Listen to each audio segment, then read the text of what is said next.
Hello friend, आप सभी लोग को मगर टेक्निकल क्लास में स्वागत है, अभिनंदन है। देखिए, आज जो आप लोग के लिए क्वेश्चन लाए हैं वही डीआरडीओ और बिजली बोर्ड, रेलवे ड्राइवर, जितने भी टेक्निकल एग्ज़ाम है उसके लिए सबसे महत्वपूर्ण क्वेश्चन है। और आज एसी थ्योरी से ही क्वेश्चन उठाए हैं, फिर ऑब्जेक्टिव क्वेश्चन। देखिएगा, पहला क्वेश्चन कहता है बहुफेजीय प्रणाली में फेज अनुक्रम प्रदर्शित किया जाता है। बहुफेजीय मतलब एक से अधिक फेज को हम लोग बहुफेज बोलते हैं, जैसे थ्री फेज को बहुफेज बोला जाता है। तो इस प्रणाली में कहता है डिनोट कैसे करते हैं, तो आर बाई बी से। आर से होता है फ्रेंड रेड, और बाई से होता है येलो, और बी से होता है ब्लू। मतलब रेड, येलो और ब्लू होता है। ये थ्री फेज को सूचित करते हैं आर बाई बी से। ये बराबर पूछता है कि तीन फेज को हम लोग किससे सूचित करते हैं, आर बाई बी से। अगला क्वेश्चन देखिए, दूसरा नंबर क्वेश्चन कहता है कैपेसिटिव एसी परिपथ में, कैपेसिटिव एसी परिपथ में क्या होता है, धारा हमेशा वोल्टेज से आगे चलती है। कहता है एसी परिपथ मुख्य रूप से दो ही प्रकार के होता है, एक कैपेसिटिव रिएक्टेंस परिपथ, एक होता है इंडक्टिव रिएक्टेंस परिपथ, और एक होता है कैपेसिटिव, इंडक्टिव और रेजिस्टेंस परिपथ। तो ध्यान दीजिएगा, दो ही परिपथ होता है। तो कहता है कि जिस एसी परिपथ पर कैपेसिटर लग जाता है प्रतिरोध के साथ, तो उसको कैपेसिटिव परिपथ कहते हैं। और इस परिपथ में हमेशा धारा है जो वोल्टेज से आगे चलता है 90 डिग्री। जबकि इंडक्टिव परिपथ में प्रतिरोध के साथ एक चौक लग जाता है, तो हमेशा क्या होता है कि वहाँ पे वोल्टेज है जो धारा से 90 डिग्री आगे चलता है, और करंट है जो 90 डिग्री पीछे चलता है। तो देखिए क्या कहता है, कैपेसिटिव प्रतिघात ए, कैपेसिटिव एसी परिपथ में धारा क्या हो जाता है, वोल्टेज से आगे चलते हैं कितना डिग्री, तो 90 डिग्री। अगर क्वेश्चन पूछ देगा आप लोग को कि कितना डिग्री आगे चलती है, तो 90 डिग्री।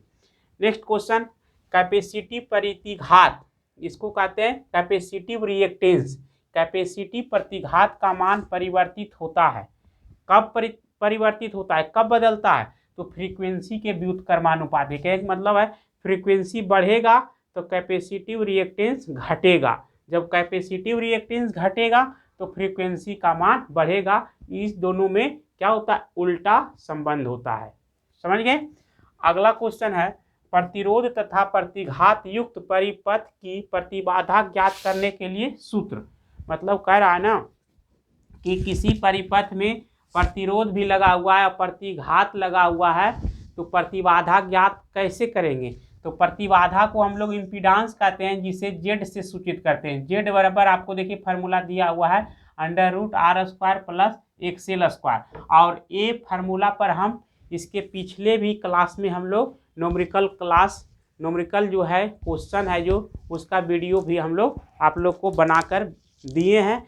इसलिए ऐसा न्यूमेरिकल भी आप लोग देख लीजिएगा, उस क्लास का वीडियो, वो भी आप लोग को बहुत इंपॉर्टेंट, और परीक्षा में एक क्वेश्चन हर एक हाल में रहेगा। जो हम देखो बाबू आप लोग को बताते हैं वो बात पर थोड़ा गौर कीजिएगा, आप लोग को 100% परीक्षा में सफल हो जाएंगे। ठीक है। नेक्स्ट क्वेश्चन का आता है 5 नंबर, फॉर्म फैक्टर अनुपात होता है। फॉर्म फैक्टर हम लोग क्या बोलते हैं कि फॉर्म फैक्टर का मतलब क्या होता है, तो आरएमएस मान बटा औसत मान, या इसी को कहते हैं आरएमएस मान तथा औसत मान। इसको हम लोग फॉर्म फैक्टर होता है। एक होता है चरम गुणांक, जिसको हम लोग कहते हैं पीक फैक्टर, तो उसको कहते हैं क्या होता है, अधिकतम मान बटा आरएमएस मान होता है। समझ में आ रहा है। तो वो चरम गुणांक होता है, लेकिन ये फॉर्म फैक्टर बराबर आरएमएस मान तथा औसत मान। अगला है 6ठा नंबर, कैपेसिटी प्रतिघात, जिसको XC से सूचित करते हैं। आवृत्ति के बढ़ाने पर क्या होता है, देखिए दोनों में उल्टा संबंध था ना। देखिए यहाँ क्वेश्चन है तीसरा नंबर, वही क्वेश्चन है, इसका दूसरा सेंटेंस बदल करके क्वेश्चन दे दिया है कि कैपेसिटी प्रतिघात आवृत्ति के बढ़ने पर क्या होता है, घटता है। और यहाँ पर कह रहा है कैपेसिटी प्रतिघात का मान परिवर्तित कब होगा, जब फ्रीक्वेंसी के व्युत्क्रमानुपाती होता है, जब फ्रीक्वेंसी को घटाया बढ़ाया जाएगा तो। मतलब कहने का मतलब तीसरा क्वेश्चन एक ही है, हल्का सा सेंस चेंज कर दिया है। अगला है 7 नंबर क्वेश्चन, आइए देखते हैं क्या कहता है। कहता है एसी को खाली स्थान द्वारा घटाया और बढ़ाया जाता है। किसके द्वारा?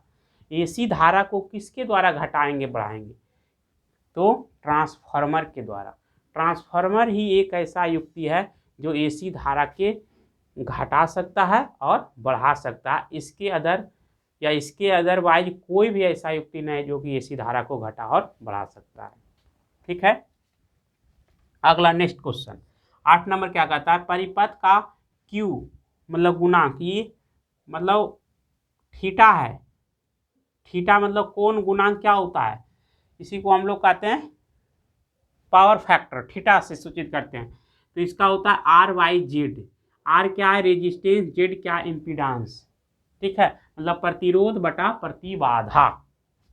अगला 9 नंबर, शुद्ध कैपेसिटी परिपथ में वोल्टेज क्या होता है? शुद्ध कैपेसिटी परिपथ में वोल्टेज है जो हमेशा 90 डिग्री क्या होता है? पीछे होता है। किससे? 90 डिग्री से पश्चिगामी होता है। किससे? यानी धारा से। तो कहने का मतलब कि धारा क्या होता है? 90 डिग्री आगे होता है।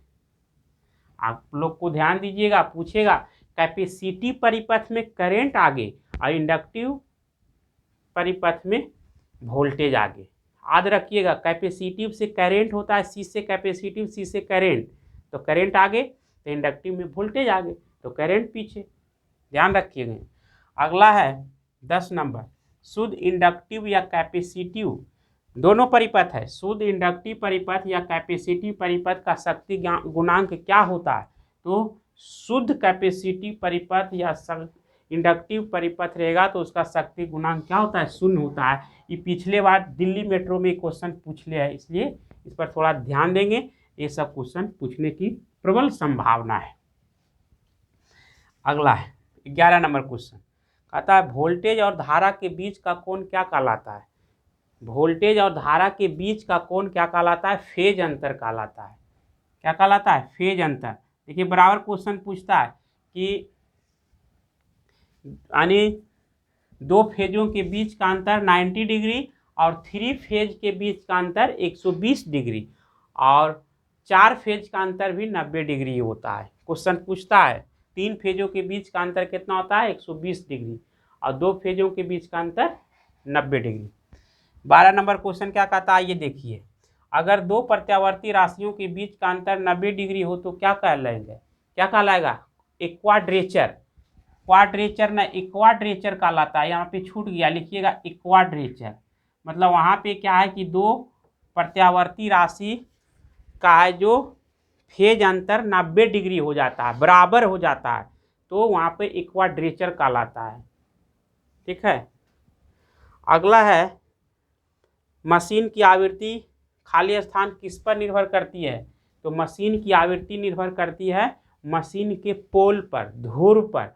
जैसे आप लोग को ध्रुव कहने का मतलब बढ़ेगा तो आवृत्ति भी उसका बढ़ेगा और ध्रुव घटेगा तो आवृत्ति घटेगा। लेकिन मशीनों का घूर्णन गति कर देता तो ध्रुवों के उल्टा होता है।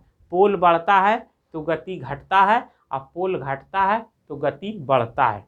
तो देखिए इन्हीं सभी प्रश्नों का हम लोग रिवीजन कर लेंगे दोबारा। और ये आप लोग को जो 13 से 14 क्वेश्चन था बहुत इंपॉर्टेंट क्वेश्चन था। फिर हम लोग मिलेंगे नेक्स्ट क्लास में और आप लोग को ऐसे ऐसे जो वीडियो है ला रहे हैं आपके लिए रामबाण साबित होगा।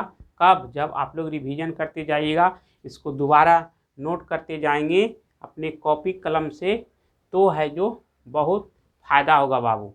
फिर हम लोग मिलेंगे नेक्स्ट क्लास में, तब तक के लिए थैंक यू।